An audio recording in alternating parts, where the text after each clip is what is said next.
So hello everyone, true IAS में आप सभी का स्वागत है। हम लोग बात करते हैं प्रॉपर्टीज ऑफ मटेरियल के बारे में। मटेरियल हम लोगों ने जान लिया था। पहले मुझे ये बताओ, कोई भी ऑब्जेक्ट किससे बनता है? कोई भी ऑब्जेक्ट किससे बनता है? हम्म एक ऑब्जेक्ट किससे बना होता है? मटेरियल से। मटेरियल किससे बना होता है?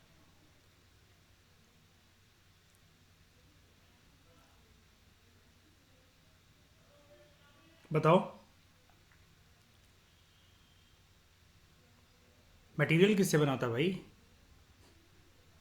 ये देखो, सिक्स क्लास की एनसीईआरटी पढ़ने बैठे हैं और इन लोगों को कलेक्टर बनना है। मैटर से। मैटर की कितने कॉन्स्टिट्यूएंट होते हैं Isha? Name them. Solid liquid gases है ना, तो अलग अलग उससे बनते हैं। और इसकी अगर बिल्कुल डेप्थ में जाके अगर हम एंड स्टार्टिंग मतलब बिल्कुल एंड में जाकर अगर इसको बोलना शुरू करें और वहाँ से अपना एनालिसिस स्टार्ट करें, तो हम एटम्स एंड मॉलिक्यूल्स भी बोल सकते हैं ईशा? 9th class physics. तो ये चीज़ है। कोई बात नहीं, धीरे धीरे करके बेस बिल्ड हो जाएगा, लेकिन पुरानी क्लासेस को लाइटली मत लो। मैं वही कह रहा हूँ, देखो अगर आपको बोलने में इसको दिक्कत हो रही है तो यानी कि आपका बेस मजबूत नहीं हो रहा है। ठीक है, ये आपको आगे चल के दिक्कत देगा। अभी आपको ये समझ में नहीं आ रहा है। 9th क्लास में आपको पता नहीं ईशा, यही चीज़ बहुत फिर से आता है। ये मटेरियल्स है ना, एटम्स मॉलिक्यूल्स मैटर्स वगैरह, और तब ये बहुत हाई लेवल का हो जाता है एकदम से। Properties of material. राइटर आपको सबसे पहले ये कह रहा है, हम लोग जो बड़े सारे ऑब्जेक्ट्स को यूज़ करते हैं, चाहे वो अपने घर में यूज़ करें, ट्रांसपोर्टेशन के लिए यूज़ करें, इंडस्ट्री के लिए यूज़ करें, वो सारे के सारे ऑब्जेक्ट किसी ना किसी मटेरियल से तो बने ही हैं। अब हर एक जो मटेरियल होता है उसकी अलग अलग प्रॉपर्टी होती है। ओके, एक छोटी सी बात बताता हूँ मैं आपको। हमारी जो बालकनी की जो लोहे वाली रेलिंग्स होती हैं, मतलब आउट ऑफ द कंटेक्स्ट एक बात बता रहा हूँ आपको, थोड़ा सा मतलब समझ में आएगा। हमारी बालकनी की जो रेलिंग्स होती हैं, स्टील की कह लो, स्टेनलेस स्टील की कह लो, कुल मिलाकर आप आराम से समझने के लिए लोहे की कह लो, ठीक है। उससे प्रॉब्लम हमें बहुत ज़्यादा गर्मी जब हो तब भी होती है, बहुत ज़्यादा सर्दी हो तब भी होती है। सर्दी में आप अपने कमरे से निकले, आप अच्छे खासे रज़ाई में थे, कंबल में थे, गर्माहट थी यानी कि आपके शरीर में, आपके हाथों में। आप बाहर गए एक टावल उतारने रेलिंग से या कुछ भी करने, और ठंडी ठंडी रेलिंग आपके हाथों में लग गई, यू विल फील अनकंफर्टेबल। जून जुलाई का महीना, आप अपने स्कूल या कॉलेज से आ रहे हो, और अगेन आप हाथ मुंह धोए, आपने यहाँ नहाने गए हो स्कूल से आने या कॉलेज से आने के बाद, अगेन आप रेलिंग पे गए और टच हो गया आपका हाथ, कोई भी आगे वाली साइड पीछे वाली साइड, एंड आपको ऐसा लगा कि गरम गरम तवे के ऊपर किसी ने हाथ रख दिया आपका, तो आपके मुंह से आवाज़ निकली, बड़ी जोर की लग गई, ठीक है।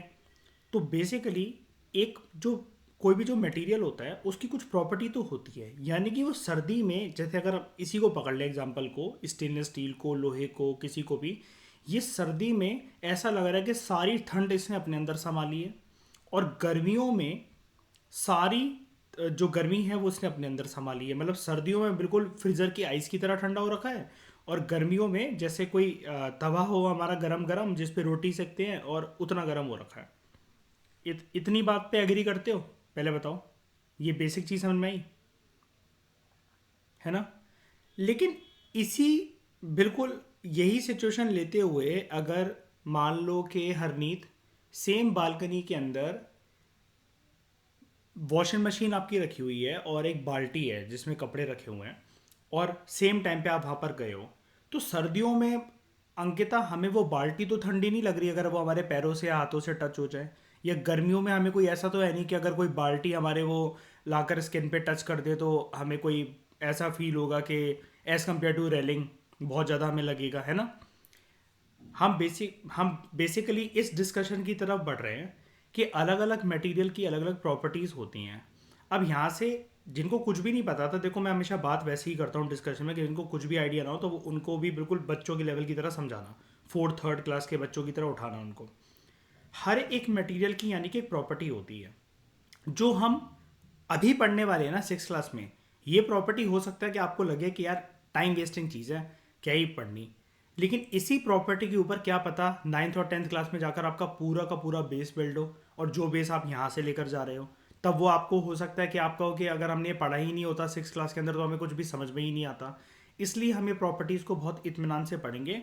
एंड प्रॉपर्टीज़ एक ऐसी चीज़ है कि यहाँ से जो मैंने आपको अभी कुछ दिन पहले क्वेश्चन दिया था ग्रुप में, आप लोगों ने सब लोगों ने इस क्वेश्चन को गलत करा, सब लोगों ने, तो यानी कि आपके कंसेप्ट क्लियर नहीं है। तो चलो हमें कंसेप्ट क्लियर करने पड़ेंगे। तो बेसिकली क्या राइटर आपसे ये बोल रहा है, हम एक पर्टिकुलर मटेरियल को सिलेक्ट करते हैं एक पर्टिकुलर ऑब्जेक्ट बनाने के लिए, बेस्ड ऑन द प्रॉपर्टीज कि वो जो ऑब्जेक्ट है किस पर्पस से यूज करा जाएगा, किस पर्पस के लिए यूज करा जाएगा।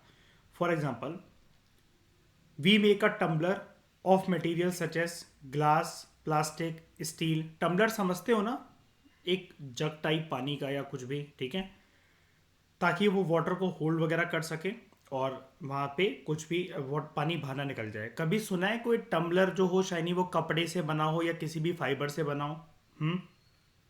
नहीं ना, क्यों?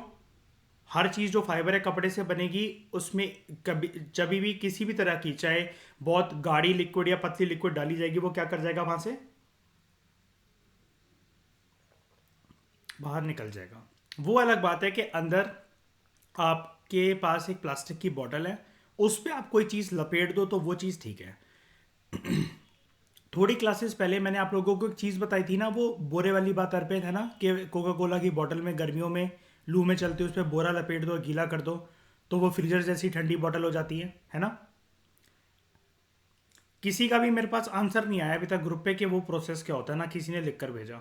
बहुत जल्दी तुम लोगों के दिन आ रहे हैं कि फाउंडेशन कोर्स में एक या दो ही बच्चे रह जाएंगे। मेरी बातों को सीरियसली लिया करो, मेरी बातों को नज़रअंदाज मत करा करो।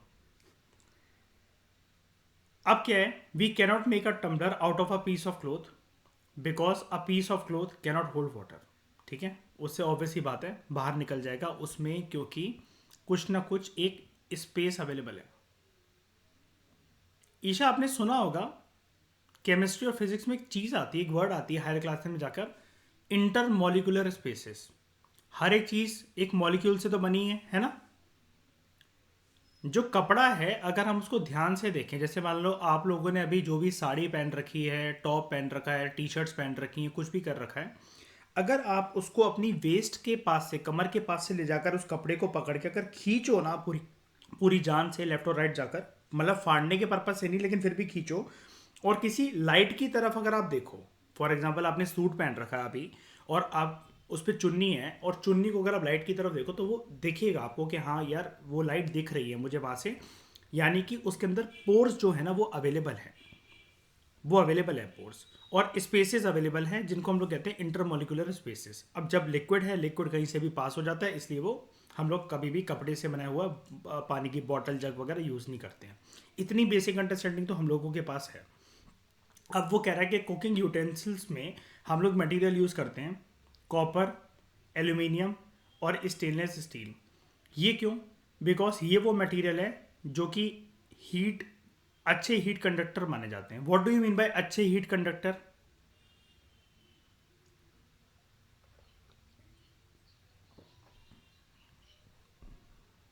क्या बोल रहे हो? आपके बैकग्राउंड में बहुत नॉइस थी, क्या बोल रहे हो, फिर से बोलो।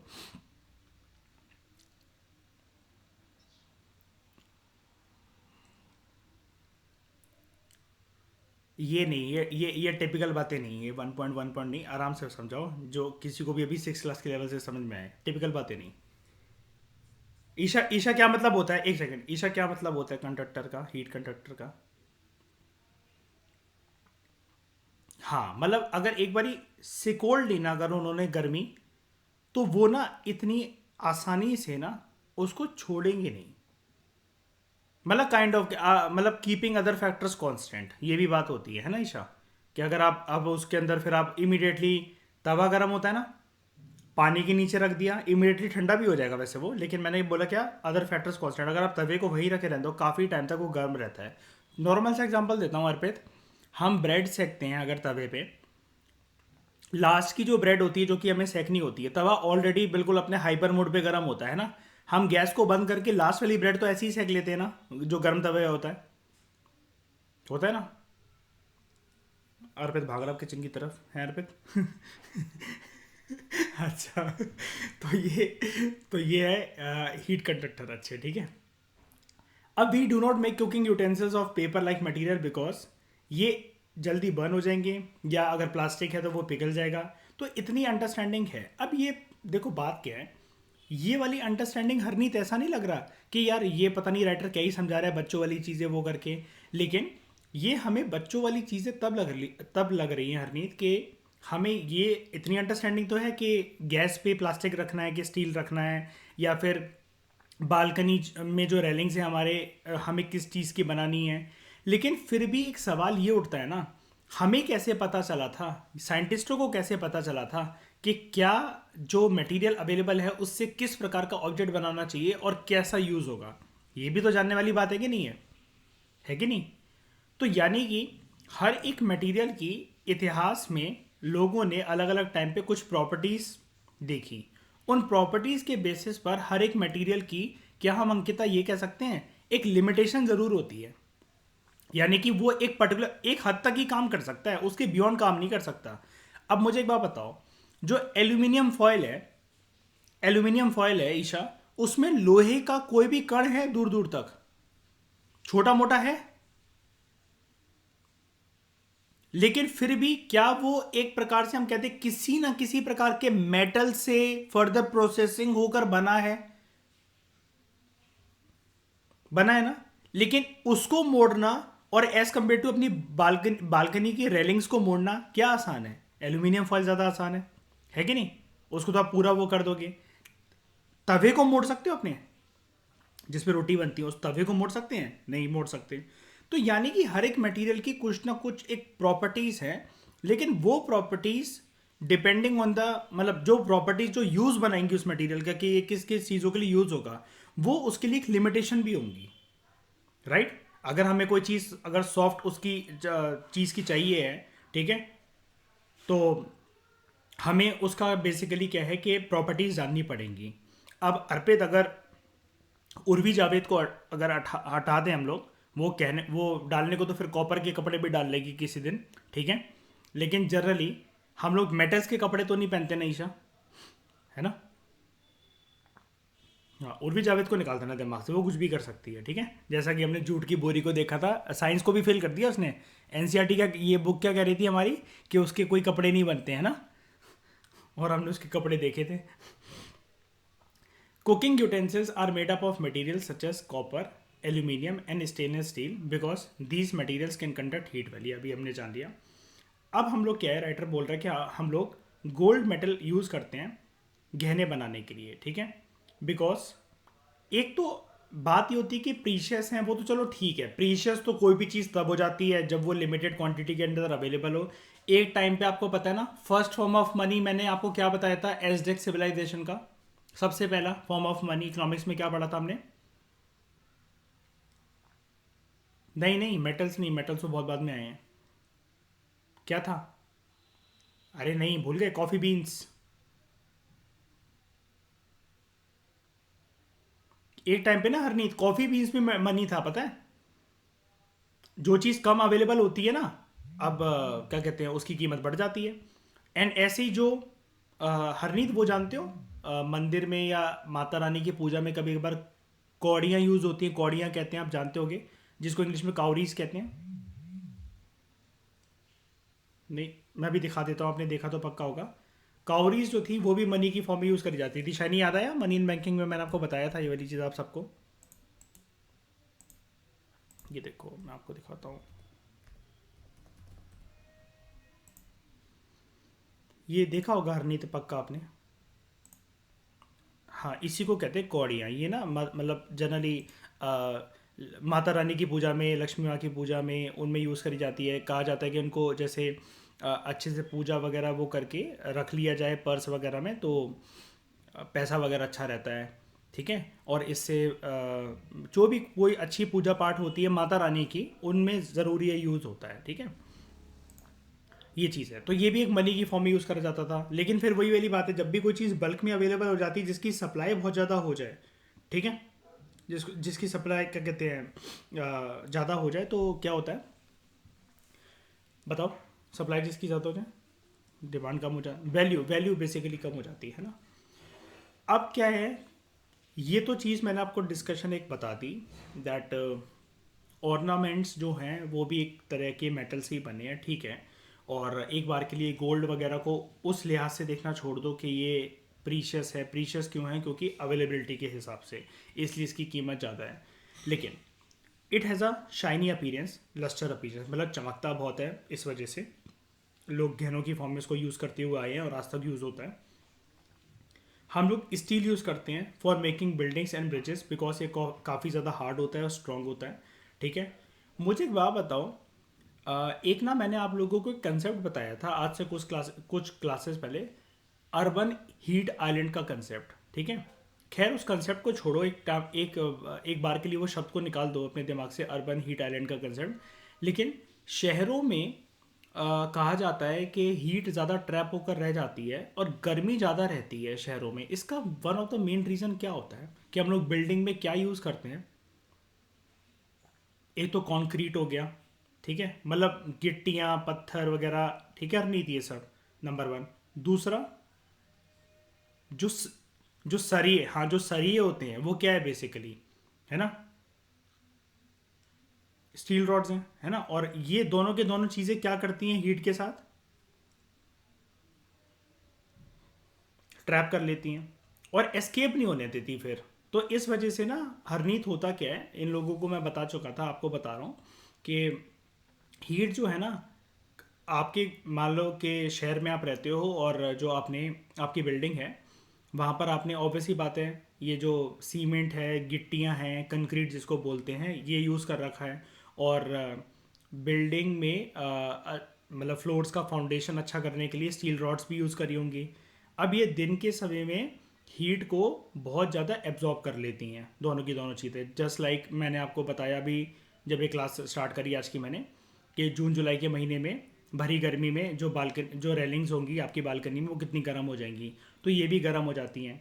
इस वजह से कभी कभार आप लोगों ने देखा होगा, आप में से जो लोग सेंट्रल इंडिया या नर्दर्न इंडिया रहते हो, कि रात को भी ना अर्पित ये महसूस करा होगा आपने, जून जुलाई के महीने में जो छत होती है हमारी नंगे पैर अगर आप देखो वो काफ़ी गर्म रहती है ना।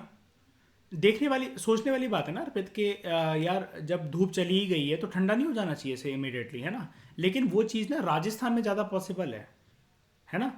हमारे घर पे भी अगर ये कंक्रीट नहीं होता ना, और स्टील, ये जो स्टील की रॉड्स नहीं होती ना अगर उस फ्लोर पे जिस पे हम खड़े होकर देख रहे हैं कि हाँ ये गर्म है, तो वो फिर एस्केप हो जाती है हीट, है ना।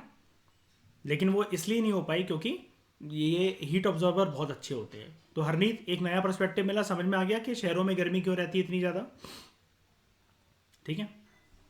हाँ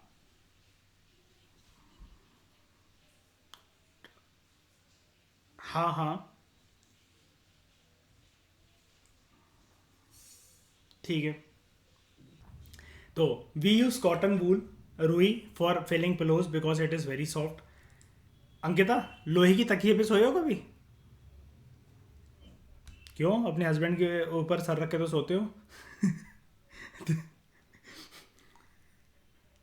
जो लकड़ियाँ हैं वो यूज़ होती है बोट वगैरह बनाने के लिए, क्योंकि वो पानी के ऊपर आराम से तैर सकती हैं। अब प्लास्टिक की बोट में क्या दिक्कत है बताओ अर्पित? बनाने को तो बहुत अच्छी क्वालिटी के प्लास्टिक से भी बोट बना सकते हैं, लेकिन क्या दिक्कत आएगी?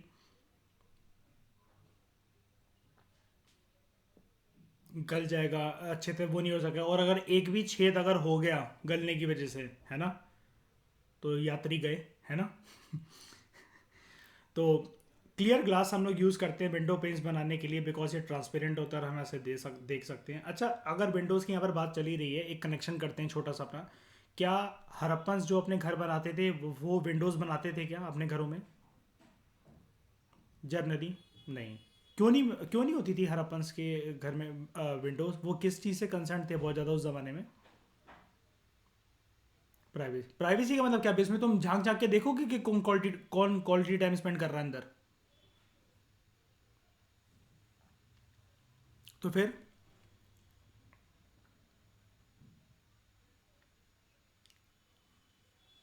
उस टाइम पर बेसिकली आप ये कह सकते हो कि देखो, ज़माना ऐसा था कि धीरे धीरे करके, शाइनी पहला तो सिविलाइजेशन आ रहा है, ठीक है। लोग जो हैं वो अपने ज़माने की सभ्यता के हिसाब से आगे बढ़ने की कोशिश कर रहे थे उस ज़माने में। तो आप उस ज़माने की थिंकिंग को कैसे भी करके, ईशा ये तो कह नहीं सकते कि ऑर्थोडॉक्स या मॉडर्न, हड़प्पा में ये तो कोई डिबेट उठती ही नहीं है ना, पहला सिविलाइजेशन था तो ये तो हम कह ही नहीं सकते। हर एक जो चीज़ जो कि हमें प्रीवियस जनरेशन के हिसाब से जो करनी पड़े, तो हम उसको यही तो कहेंगे ना, ये पुराने ज़माने की चीज़ें गंवा रहे हैं, हम ज़्यादा मॉडर्न हैं।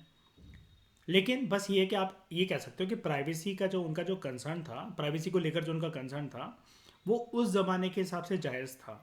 उनकी थिंकिंग बेसिकली ऐसी थी कि हम 1% भी अपनी पर्सनल लाइफ के अंदर इंटरफेरेंस नहीं चाहते हैं, या कुछ भी रहा होगा। ये तो कोई हिस्टोरियंस की इंटरप्रिटेशन है कि जस्ट खिड़कियाँ नहीं थी तो एक पूरी की पूरी उन्होंने एक इंटरप्रिटेशन का चिट्ठा बना दिया, लेकिन फिर भी ठीक है।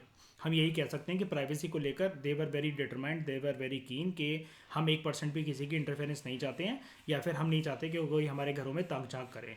क्योंकि एक चीज़ का एविडेंस शॉर्ट तरीके से होती मिला है। क्या कर्टेन सिस्टम था अंकिता, पर्दे लगते थे वहाँ पर, ऐसा कुछ है, कुछ मिला evidence?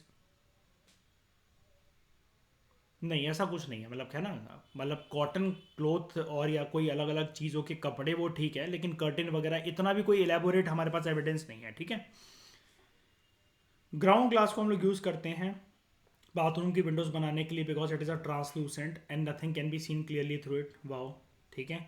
And we use bricks for making walls of our house, because ये ओपेक होती है, nothing can be seen through them, वही हड़प्पा वाली बातें। अब छोड़ो इस बातों को, अभी ये बहुत एग्जाम्पल्स हो गए। अब हम बात करते हैं क्लासिफिकेशन ऑफ मटीरियल्स। देखो, मटेरियल्स जो होते हैं, जैसा कि मैंने आप लोगों को बोला, 9th और 10th क्लास की जब केमिस्ट्री और फिजिक्स में हम लोग एंटर करेंगे प्रॉपर तरीके से, वहाँ पर जब हम इसका थ्योरेटिकल एस्पेक्ट देखेंगे, ये सारी की सारी जो चीज़ें हम अभी पढ़ने जा रहे हैं, सर्टेन प्रॉपर्टीज़, इसी के बारे में हम और ज़्यादा बातें करेंगे। लेकिन 6th क्लास हमारा काफ़ी अच्छे से कवर कर देगा हमारे बेसिक एस्पेक्ट को।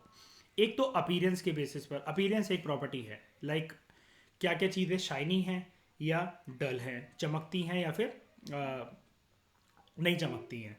हार्डनेस और सॉफ्टनेस के बेसिस पर, पानी में कितनी घुल सकती हैं, पानी में कितनी घुल नहीं सकती, मिक्स नहीं हो सकती। विथ रिस्पेक्ट टू वाटर, क्या चीज़ हैवी है जो कि वाटर के अंदर सिंक कर जाएगी, क्या चीज़ लाइट है जो कि वाटर के ऊपर फ्लोट करेगी। फिर हम 3 वर्ड्स के ऊपर बात करेंगे, ट्रांसपेरेंसी, ट्रांसलूसेंसी एंड ओपेकनेस, आराम से डिस्कस करेंगे और जानेंगे। इन टर्म्स में हो सकता है कि आपको दिक्कत आ जाए और कल को एमपीपीएससी ये हो सकता है कि डिफरेंशिएट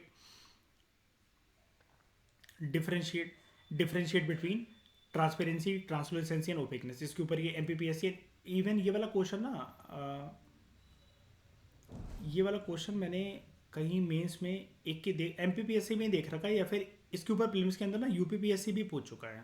वही सोच रहा था मैं, हाँ पूछ चुका है एक बार, इसके ऊपर इन टर्म्स के ऊपर क्वेश्चन आ चुका है एक बारी, कि इनमें से क्या चीज़, एक सिचुएशन दे रखी थी या पता नहीं कुछ एग्जांपल दे रखा था, और उसने पूछा था कि ये चीज़ क्या है, ट्रांसलूसेंट है, ट्रांसपेरेंट है, या ओपेक ओपेक है। अब लोगों को ट्रांसपेरेंट तो पता है, इर्द गिर्द जिसमें हम देख सकते हैं। अब एकदम से अगर साइंस रिवाइज ना करी हो बड़े सारे सालों से, तो ये ट्रांसलूसेंट वर्ड में दिक्कत आ सकती है ना, या ओपेक और ट्रांसपेरेंट वर्ड में दिक्कत हो सकती है, ठीक है। वो बात बस रिवीजन के ऊपर है और कुछ नहीं है। अब अपीयरेंस के बेसिस पर हम लोग मटेरियल्स को क्लासीफाई करते हैं। अगर हम लोग किसी एक ऐसी धातु की तरफ देखें जो कि सोने से बनी हुई है, गोल्ड से बनी हुई है, तो उसका शाइनी अपीयरेंस होता है। जैसे ही आपको पता है ना, गोल्ड की ज्वेलरी डल होने लग जाती है, तो आप लोगों की मम्मियाँ, हम लोगों की मम्मियाँ पॉलिश करवाने के लिए डाल देती है ना सोनार के पास, है ना, होता है ऐसा ईशा, कि गोल्ड जैसे कोई एक ज्वेलरी वगैरह है, चेन है, वो बहुत पुरानी हो गई है, ठीक है, एंड घर में कोई फंक्शन आ रहा है, कुछ भी आ रहा है, तो उसको होता है ना, बहुत साल हो गए, मतलब मान लो बहुत पुराने हो गए थे, कि इसकी पूरी की पूरी मम्मी कहती है कि शाइन जा चुकी है, तो एक बारी सोनार के पास डाल देते हैं, पूरी प्रॉपर तरीके से गोल्ड पॉलिश कर देगा इसके ऊपर आराम से, है ना। वो सर्टेन कुछ पैसे लेता है, कुछ चार्ज करता है, और उसके बाद वो चेन बिल्कुल नई जैसी हो जाती है। गोल्ड फेंका जाता है क्या, कि पुराना हो गया, उसका शाइनी सरफेस नहीं रहा तो फेंक दो उसको उठाकर, होता है कैसा? परदादी परनानी के ज़माने के जो कड़े होते हैं, जो कि आने वाली बहू को दिए जाते हैं, तो वो क्या ये बोलकर फेंक देते हैं कि बहुत पुराने हैं? बताओ, नहीं ना। क्यों? क्योंकि ये चीज़ एक ऐसी चीज़ है जिसको दोबारा से लस्ट्रस बनाया जा सकता है, शाइनी बनाया जा सकता है। साइंस के अंदर जो शाइनी अपीयरेंस होता है, it is indicated by the term lustre. चमकता धमकता जो भी चीज़ है उसको हम लोग कहते हैं लस्ट्रस सरफेस है उसका। Gold is set to have lustre, चमक है उसके अंदर। ऑन द अदर एंड अगर हम एक लकड़ी को देखें, तो इसके अंदर कोई शाइनी अपीयरेंस नहीं है, ठीक है। अब आप ऐसा मत सोचना कि हमारे घर पे टेबल है वो तो चमकती है, लकड़ी की बनी है। ऊपर से कोटिंग करने की बात यहाँ पर नहीं चल रही है, ठीक है। यहाँ पर बेसिकली प्योर फॉर्म के अंदर जो कुदरती रूप से जो भी चीज़ मिलती है उसकी बात चल रही है। वुड में चमक नहीं होती, वुड का सरफेस जो होता है वो लस्ट्रस नहीं होता, वुड की अपीयरेंस डल है। तो यानी कि आपने दो वर्ड सीखे कि एक जिसमें चमक होती है कोई भी वो चीज़ है लस्ट्रस, वर्सेस एक चीज़ है जिसके अंदर बिल्कुल भी चमक नहीं है, वो है डल। ओके। कुछ जो मटेरियल्स हैं उनकी शाइनी अपीयरेंस होती है, दूसरों की बिल्कुल भी नहीं होती है। तो on the base of the appearance आप ऑब्जेक्ट्स को दो कैटेगरी में क्लासीफाई कर सकते हो, जैसे कि मैंने अभी बताया, चमक धमक वाले लस्ट्रस, एंड जो डल हैं नॉन लस्ट्रस। फिर से बोल रहा है 100 बार एक ही बात। दोज मटेरियल्स जिनकी शाइनी अपीयरेंस होती है उनको क्या हम कह सकते हैं कि they have lustre, they have lustrous. इसके एग्जांपल है कुछ सारे के सारे ऑलमोस्ट जितने मेटल्स होते हैं उसमें ऐसा होता है, गोल्ड हो, सिल्वर हो, कॉपर हो, एल्यूमिनियम हो, आयरन हो, ठीक है। इनका शाइनी सरफेस होता है, दे आर लस्ट्रस। कुछ मेटल जैसे आयरन, कॉपर, एल्यूमिनियम वो अपनी शाइन लूज़ कर देते हैं टाइम के साथ साथ चलते, या फिर अगर उन पर जंग वगैरह लग रहा है या पुराने हो गए वो डल अपीयर हो जाते हैं because of the action of air and moisture, जो कि उनकी सरफेस पर जाकर रिएक्शन करता है, ठीक है। तो वो बेसिकली आपसे ये कह रहा है कि अगर आप उसको पॉलिश कर दो या उसकी रबिंग कर दो तो दोबारा से उसकी शाइनी सरफेस वापस लौट कर आ सकती है। ऐसा नहीं है कि कभी किसी टाइम पर ये पुराने हो जाते हैं। आप लोगों ने साइंस एक्सपेरिमेंट्स की बड़ी सारी यूट्यूब पे वीडियोस देखी होंगी ना, मेड इट सो इजी करके, या शॉर्ट्स आते हैं जैसे कुछ भी करके, कि अर्पित जैसे सिक्का बहुत पुराना हो गया, उस पर जंग लगी हुई है, कील है, उसको एक केमिकल सॉल्यूशन के अंदर डाल के रखो कुछ घंटे के लिए और वो सारा का सारा दोबारा चमकता धमकता सा हो जाता है ना। तो यानी कि ये दोबारा चीज़ें पॉसिबल हैं। लेकिन लकड़ी को आप कैसे भी करके किसी भी सॉल्यूशन के अंदर डुबा दो तो वो क्या चमकने लग जाएगी हर नींद? लकड़ी लकड़ी के ऐसे हो जाएगी कि हमें बिल्कुल शीशे की तरह हमें उसमें चेहरा दिख रहा है? नहीं ना, क्योंकि उसका नेचर ऐसा नहीं है, कुदरती रूप से, प्राकृतिक रूप से वो ऐसी है ही नहीं, ठीक है। अच्छा ये चीज़ मुझे बताओ कि ये चीज़ प्राकृतिक रूप के ऊपर ही डिपेंड करती है ना, इतना तो एग्री करते हो ना? मतलब अगर टेक्नोलॉजी का और इंसानों का अगर हाथ ना लगे, आजकल इंसान करने को कुछ भी कर सकते हैं, किसी भी चीज़ को कैसा भी बना सकते हैं, लेकिन अगर प्राकृतिक रूप से बात करें तो ये तो कुदरत की देन है ना। कुदरत डिसाइड करेगी ना कि क्या चीज़ लस्ट्रस होगी और क्या चीज़ नॉन लस्ट्रस होगी। Do you agree? है ना। तो एग्जाम्पल क्या है मटेरियल्स के जिनके लस्ट्रस है, शाइनी सरफेस होता है? मेटल्स सारे के सारे, मेटल अलॉयज भी। अच्छा अलॉय क्या होता है? अलॉय क्या होता है? ज़्यादा मेटल का मिक्सचर होता है, ठीक है। जैसे स्टील हो गया, स्टेनलेस स्टील हो गया, ब्रास हो गया और डायमंड, ठीक है। डायमंड कहाँ से मिलता है हमें? कोयले से, है ना। तो हरनीत ऐसी कोशिश करो कि तुम भी डायमंड बनो कोयले से निकल के, ठीक है। All the objects made of metal, उनके जितने भी अलॉयज होते हैं एंड जो डायमंड होते हैं उनका लस्ट्रस शाइनी शाइनी सरफेस होता है, ठीक है। वो चम्मच वगैरह की बात कर रहा है, ठीक है, और ग्लास बोल वगैरह इन सबके शाइनी सरफेस है, छोड़ो इसको। Those materials which have dull appearance उनको हम लोग कहते हैं नॉन लस्ट्रस या नॉन शाइनी ऑब्जेक्ट्स। इनका डल अपीयरेंस होता है, इनके अंदर शाइन नहीं होती, किसी भी प्रकार का लस्ट्रस नहीं, लस्टर सरफेस नहीं होता, like paper, cardboard, would, chalk, cotton, plastic, rubber, sand etcetera, ठीक है। एल्यूमिनियम का सरफेस कैसा है? जल्दी बताओ। Iron,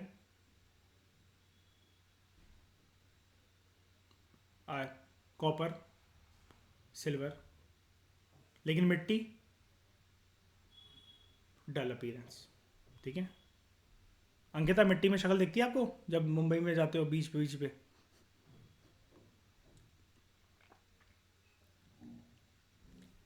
classification of materials on the basis of hardness and softness.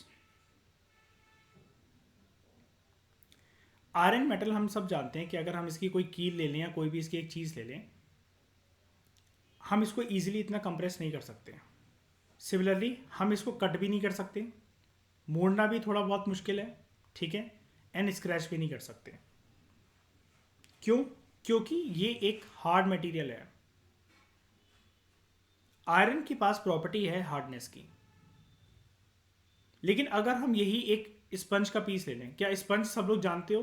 बताओ, पता है ना स्पंज क्या होता है? किसी को भी डाउट है तो पूछ लो, कोई दिक्कत वाली बात नहीं, कोई शर्माने वाली बात नहीं है।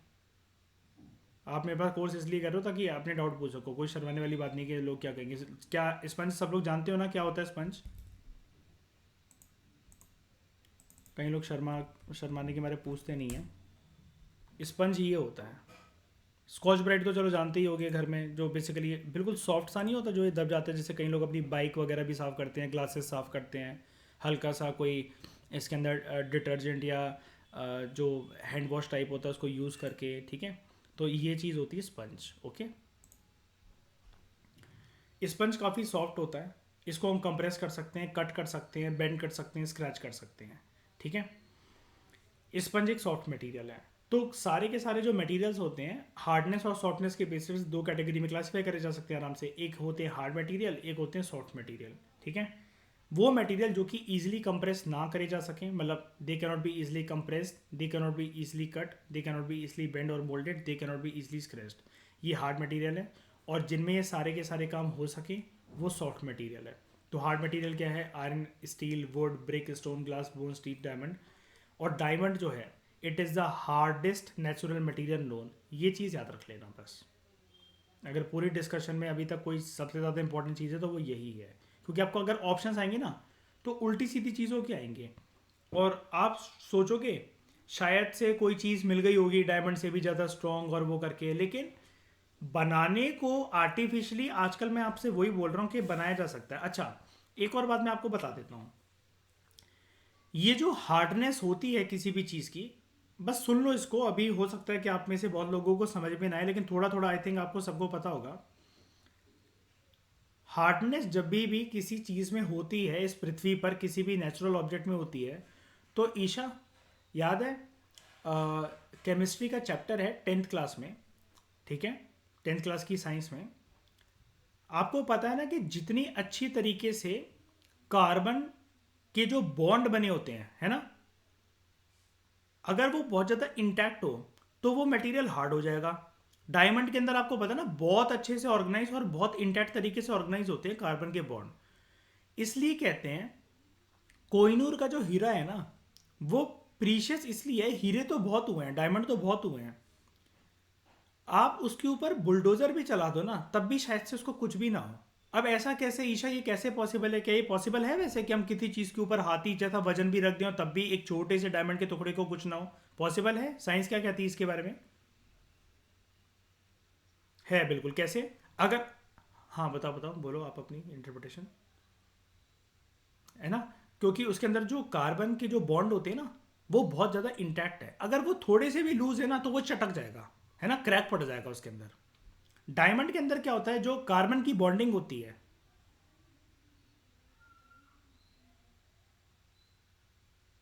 मतलब एक एक तरीका बता रहा हूँ, प्रॉपर बॉन्डिंग में आपको दिखा दूंगा, अभी आप समझ नहीं पाओगे। कार्बन की जो बॉन्डिंग होती है वो ना बहुत स्ट्रांग होती है, बहुत स्ट्रांग होती है।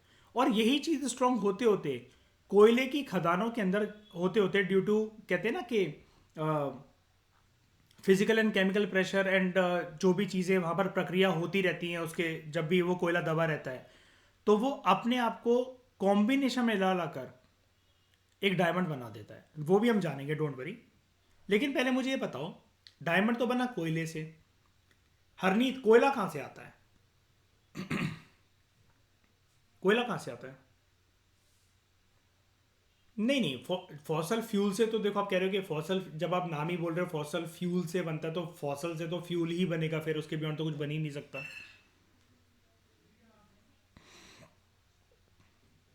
क्या, किस चीज़ का हीट प्रेशर होता है, क्या क्या हो जाता है?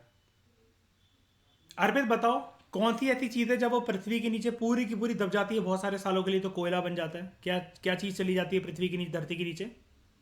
नहीं नहीं नहीं नहीं, शाइनी बताओ, इन सबको करेक्ट करो, क्या चीज़ है वो? हाँ, क्या हम ऐसा कहते हैं पूरा का पूरा कि एक जंगल या जंगल का एक टुकड़ा अगर नीचे दब के रह गया है, धरती के नीचे चला गया, ढक गया, है ना, हाँ। और उसके बाद उसका, अब आप यूज करो उस वर्ड को हरनीत, जो भी आप बोल रहे थे, किस तरीके का प्रेशर होगा वहां पर फिर बहुत सालों में? अरे एक फॉरेस्ट है, या नंबर ऑफ ट्रीज हैं, या नंबर ऑफ प्लांट्स हैं, जब ये सॉइल के नीचे, आम भाषा के अंदर बोलूं, धरती के नीचे, मिट्टी के नीचे बहुत सालों के लिए अगर ये दफन रहे ना, ड्यू टू इंटेंस प्रेशर, ठीक है, हीट एंड जो भी केमिकल कॉम्पोजिशन, फिजिकल प्रॉपर्टी जो भी इनकी चेंज होती रहेंगी, ये अपने आप को पूरा का पूरा चेंज कर लेगा एक कोल माइन के अंदर। यही होता है, इसी की खुदाई होती है, इसी को कहते हैं हम लोग, ये जब कोयले के अंदर कन्वर्ट हो गया और जब आप उसकी खुदाई करने के लिए इसको बाहर निकाल रहे हो, this is the coal mining. ये चीज बनती है कोयले के अंदर जाकर। अब समझ में आया यार? नहीं तो आज जानने को मिला कि कोयला कैसे बनता है। हालांकि इसके और भी प्रोसेस होते हैं, लेकिन दिस इज मतलब अर्थ पे सबसे ज़्यादा पाया जाने वाला ये वाला प्रोसेस होता है, ठीक है। एंड हार्डेस्ट नेचुरल मटेरियल आज आपने क्या सीखा, क्या है? डायमंड है, ओके। एंड वो हार्ड किस वजह से, ये भी बता दो। उसके अंदर क्या चीज़ बहुत ज़्यादा स्ट्रांगली बॉन्डेड है? कार्बन के मॉलिक्यूल्स। Very good. आयरन एक हार्ड मटेरियल है, कॉटन एक सॉफ्ट मटेरियल, ठीक है। और जो चीज़ें इजीली कट हो सके, कंप्रेस हो सके, बेंड हो सके, मोल्ड हो सके, स्ट्रेच हो सके, वो सॉफ्ट मटेरियल होते हैं। Sponge, cotton, wool, butter chalk वगैरह एक्सेट्रा। इस डिस्कशन में दोस्तों फिलहाल इतना ही। Thank you very much for discussion.